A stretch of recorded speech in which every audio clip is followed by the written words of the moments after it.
Hi. Hi guys, how you doing? So we're the kids pastors. I'm a kids pastor from Heart of the City Church, and my name is Shelby. I'm the kids pastor from New Life Church, and my name is Daniel. And we are super pumped to have you. Hey, I just wanted to thank all of you volunteers for helping us put on this night for our kids. It's going to be a spectacular time to give parents, single parents, grandparents, whoever's watching these kids, is going to give them an opportunity on Valentine's Day to be able to take time and spend time on each other. So you're helping give them that opportunity, and it's a safe place for our kiddos to have fun and feel the love of Jesus.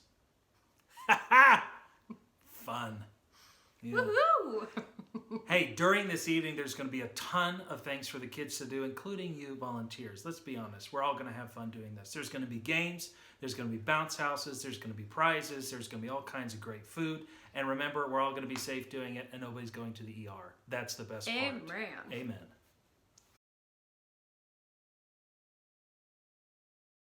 So if you're volunteering, there's a chance that you'll work in either the early childhood area or the elementary area. And there's going to be some big differences between them, and then there's going to be some things that are just kind of common across the board. What are some of the big differences, Shelby? One thing would be the food that we're serving. Food, food, food. We know that this is why kids are most excited, because we always talk about having pizza, and we will be doing that. Now, infants that are 0 to 1 probably can't chew and swallow pizza, so this could be bad. Therefore, we're going to be feeding them pouches and cereal, as well as our 2-year-olds. But from ages 3 and up, they all get to partake in the pizza.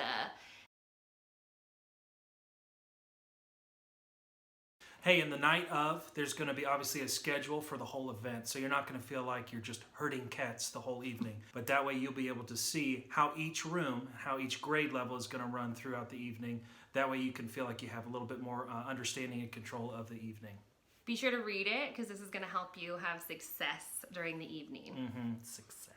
So we're also going to have some prizes for every kid that leaves, just because it is Valentine's Day and we want them to go away with something cool. So from our elementary side, they'll pick a prize as they check out. And from our early childhood side, they'll be checked out from the classrooms. So they'll get a prize as they leave that space too. So just know that they're going to be different, but also we're going to be having these prizes be a positive reinforcement for good behavior, but we're also going to use them for kind of our other reinforcement. So we're going to have like a 3 strikes and you're out system. So each early childhood class is going to have a roster, and they're going to give X's to their kiddos if they have a strikeout kind of a situation. If they're choosing not to behave or follow the rules, they're going to get a strike. If they get 3 strikes, moms and dads get called to come pick them up, and they don't get a prize. Yeah, we're going to drop that hammer. In elementary, it's same system, but we're going to use their bracelets that they're all wearing with their colors on it, and we're going to give them X's on their bracelets, and that's going to let us know, oh, you've already had 2 strikes. This is going to be your 3rd, and I'm going to have to call your parents. You don't want that. So just know we will have prizes. Yay, that's exciting, but we're also using them to help us reinforce good behavior. Okay, so in working with kids, we know that there are going to be some policies and procedures in place. So we just kind of want to let you know what ours are, so you know what you're stepping into and what you can and can't do in the midst of working with kids. So first and foremost, we just ask that you're never unaccompanied and alone with a child. Now, if you have to have like a sidebar conversation, just make sure that there's accountability around you, whether it's another leader or you're just visible by everyone. We just want to make sure everyone feels safe, and that's kind of our best way to accomplish that. But also that pertains to the bathroom as well. We won't be going into the bathrooms with the kids. We need to make sure if we choose to use the bathroom that it's kid-free. Use the bathroom, then come out, and then we can have kids come back in. We're going to try to accomplish this by having a few like bathroom guards, or potty patrol as we like to call them. It's going to be a little bit different in early childhood, and we'll talk about that in a little bit. Also, in terms of discipline, we cannot lay hands on the children. We're obviously not trying to leave any marks. We're not trying to grab them real hard. It's kind of just an open hand policy guiding them to do what we've asked them to do. If we have any sort of unruly kids, uncontrollable kids, that's when you kind of call Daniel or myself, so that we can be the ones that reinforce this is the type of behavior that we need. With discipline, we want to give kids choices. That's kind of the best route in helping them to make the right choice, is to say, hey, here's what you're doing and where it's leading. and here's a better choice that's going to help you have a better night. But again, we have that 3 strikes and you're out policy, and that's really, really going to help as well. That's going to be for the individual kids, and we'll probably, I would imagine, have balloons on stage that'll help us as a big group in elementary. When we pop a balloon, that means collectively as a group, that's 1 strike. You're going to want to maintain control as best you can in any space that you're in, especially in like an early childhood situation. You're going to be in your classroom for the majority of the time. So you're going to want to make sure it's not like a free play the whole time you're in there. The more structure you have, the better. And that's why we'll provide you with some schedules. But also we'll have Narcissa and Jimmy and Angela roaming around, and they can kind of help you as well. But once you lose control, it's pretty impossible to regain it back. Good luck. We do not want any kids to be intentionally harming other kids. I would consider this to be a 2 or 3 strike offense if kids hurt each other intentionally without any sort of emotional drive behind it. And what I mean with that is, like, what if we have an autistic kiddo and they can't really communicate that they're frustrated and they bite? That's going to be different than a situation where some kid's hauling off and punching everyone they can. Well, it's not going to work. So if we see malicious harm that a kid is doing, it's going to be either 2 strikes or 3 they just leave. Because we have a lot of kids, we can't really maintain somebody who's harming other children, and it's our job to protect everyone. Okay, so as far as early childhood bathroom policy, obviously they need a little bit more help, so just letting them go into the bathroom without an adult might be a little scary. They might come back without their pants on. We just don't know. Kids do some funny things when left to their own devices. So when you have littles that need to go to the bathroom, that's going to be more like the 2s and 3s and 4s that might need extra help. You're going to probably need to grab another leader to have them come in and just be a part of that accountability, like Narcissa, Angela, or Jimmy. Daniel. It's okay, he's still with us. It's fine.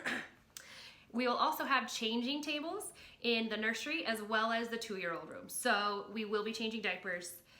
We will have to help kids in the bathroom when normally that wouldn't be our policy, but parents are going to be signing something that gives us permission to help their kids in the bathroom and be allowed to change their diapers. Now, if you are a bathroom guard, ideally we'll have enough leaders the night of the event to be able to usher kids to you directly, but remember that we're just going to do 1 boy and or 1 girl into their respective bathrooms. They can get a drink, they can go back, but we're not going to funnel a bunch of kids in and out of there at the same time for their safety and for the sake of water and paper towels being left everywhere. Right? Real. So, bathroom guard, just take this special note and remember that you're just going to let 1 in and out at the same time. Knock if they're taking too long. Kick the door down if they're not coming out. I'm kidding, that's a joke. Maybe don't do that. Now it is time for our security portion. In the event of any type of emergency, we do have some plans in effect that we want to let you know about. So if we have a fire happen in the building, all the kiddos, like early childhood kiddos that are in what is normally the kids wing of our church, and I'll show you guys what that looks like. When they're in that section in any of those classrooms or in the nursery, here's what the plan is. So if there's a fire, you line your kids up single file at the doors. There will be a rope that is close by to the door that you would grab and have each kid hold on to so you can help lead them out of those doors.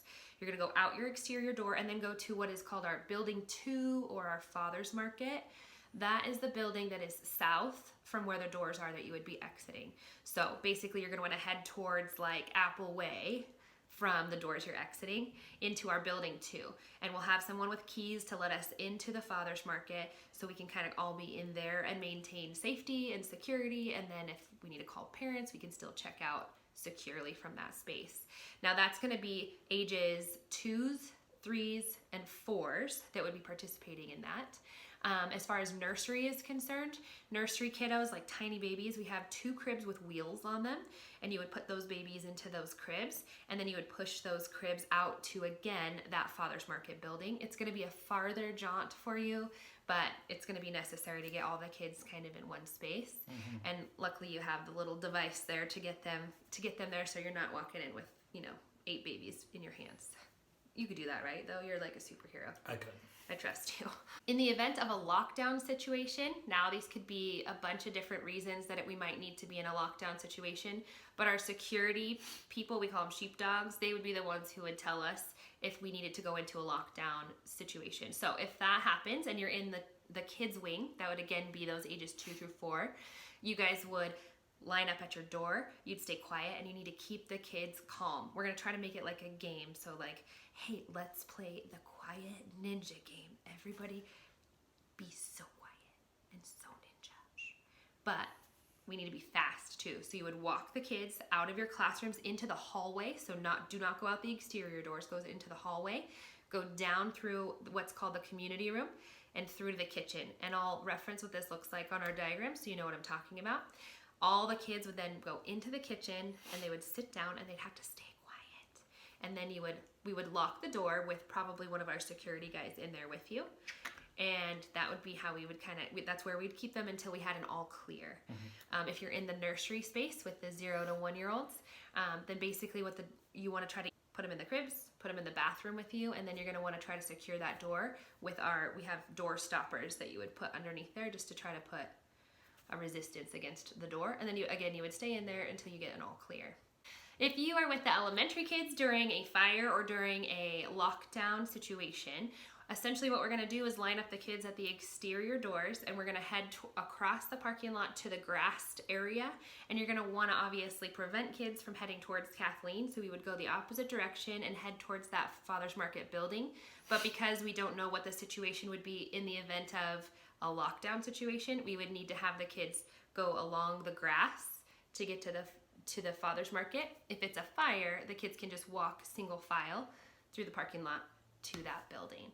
So we will direct you. We will have security there to direct you. So if anything goes down, just be listening. But the number one thing is just to maintain a level of calm so that kids can remain calm, because we don't want to cause mass hysteria and have kids running around all over the place. So Hard pass. We don't want to do that. One of the best ways that you can help maintain security is just to always know how many kids you have in your group and just do a random head count throughout the night.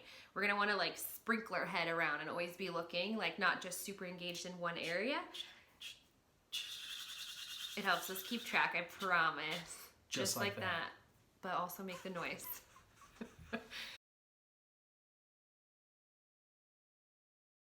One of the fun things we're going to have at this event is bounce houses. And so for the first thing, there's going to be a bounce house in the community room. Is that what it's called? Yeah. What is called the community room? Yeah. Is that really what it's called? I mean, we can call it the kids' wing, but it's called the community room. What do you want to call it for this? No. Bonnie. During this event, we're going to have bounce houses, and each bounce house has a couple different rules. In the community room or the kids' wing, there'll be a single bounce house that's in there, and for the older kids, you can have up to 5, and for some of the younger kids, you can have 7. This looks like 14, though. I can see how that's misleading. So 5 and 7. Older kids 5, younger kids 7. And then in the bounce houses that are going to be in the sanctuary or potentially anywhere else in the building, basically you have to follow the rules of each bounce house. The bounce houses are like an obstacle course and slide style. So basically we'll have a leader stationed at the entrance of the bounce house, and you just send them one at a time as they go halfway through. Because if we get too many kids in there, kids start getting trampled, they get hurt, and some of them, we've even lost some kids. We just lost them in there. We rolled them up when we packed, we couldn't find them. So that could happen. So remember, follow the rules, keeps kids safe. It's not about taking away fun, it's about keeping the kids safe. Okay, so for check-in and check-out, these can be sometimes a little bit hectic. So we're gonna do everything we can to kind of prevent that. So we will be starting to open the doors at 5 p.m. Don't tell the parents. We're kind of just gonna let whoever shows up be there and start checking in their kids to try to help with the flow of check-in. So after kids have been checked in using the computers, they're gonna get a name tag. That name tag has to remain on that child for the duration of our time together. And the parents are going to get another tag that has the code. You all are probably familiar with this, or at least have seen some of the stickers around the church. So parents have to maintain that sticker to be able to pick up their kiddos. Once the kids are checked in, early childhood parents are going to walk their kids down into the kids' wing, and they're going to check them into their direct classroom. Now they get to follow some colored tape that matches the color of their children's room. Each age range is going to have its own color. So the parents will follow that tape color down to the classroom, check in their kiddos, drop off their stuff, and then they'll be able to exit out any of the community room doors or go back into the lobby and exit. Our nursery parents are going to be checking their kiddos into the nursery, which actually is close to the sanctuary. So we're gonna usher them down the tiny hallway that's to the right of the lobby as you face the sanctuary. So they'll walk down that hallway, they'll take a right, last door on the right will be the nursery, and that's where they'll drop off their kiddos. And then for elementary, they'll be funneled into the sanctuary. They're gonna go find their colored box, and they're gonna find a leader wearing one of the colors that's their color. So if they're blue, their leader's gonna be wearing a blue shirt. So they find their leader, find their box, sit down. We're gonna be starting in a movie mode so that kids can come in, sit, we can collect them all for a while, and then we'll get things rolling. Okay, for checking out, the biggest thing is that we need to maintain security. So all of our early childhood kids are going to be checked out from their classrooms again. Now parents drop them off there, so in theory they should be able to figure out where their kids are at. If you're in one of these classrooms and you're at the door receiving the parents and helping them find their kiddos, we need you to take the name tag off of the child, and we need to take the name tag, or the security tag I guess, from the parents and stick them together. This is like our only real way of maintaining security. If parents for any reason have lost their sticker, we're gonna have to see their driver's license and pull them up in our system to make sure they're listed in the household. That's gonna be a little bit annoying to the parent, but I'm sure they'll understand. We will be posting signs all over the building for check-in for them to take a picture of their tag so they don't lose it. So if they don't have a physical tag, it's not the end of the world, but we do want to make sure that their codes match with their kiddos. And then the nursery parents will be also ushered down that little hallway again to go get their kiddos, but they will not be allowed into the sanctuary because that's where we're keeping elementary. So we'll have those doors locked, so they'll have to come back out if they have an elementary kiddo to check out. Same with any of the parents that do early childhood, they'll have to come back and wait in the elementary line. Boom.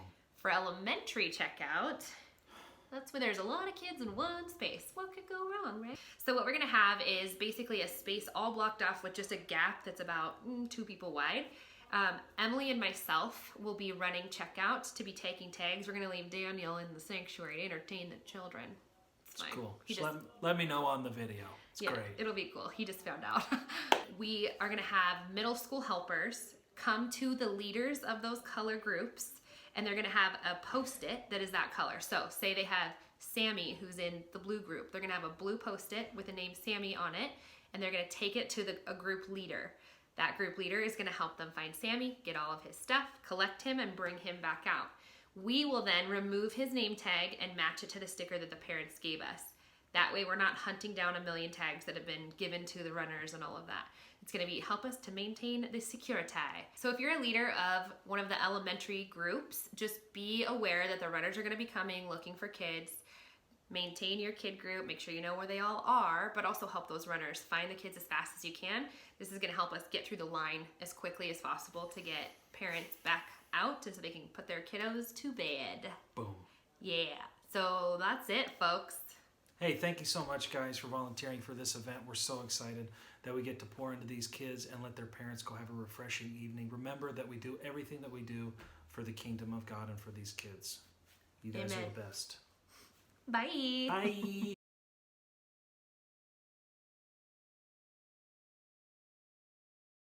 Pepperoni and like Canadian bacon. So just be prepared for all the good stuff. Excuse me, anything with the word bacon in it is a win. But not Canadian. One of the number one things again. Again, there's 5 number one things you got to remember. I just really like the number one, and everything's number one. The first number one is really important, but the 5th number one is equally extra important. Okay, it's like to the 5th degree. To the 5th power of number 1, which is 1. Is that really what it's called? I mean, we can call it the kids' wing, but it's called the community room. What do you want to call it for this? No. Bonnie.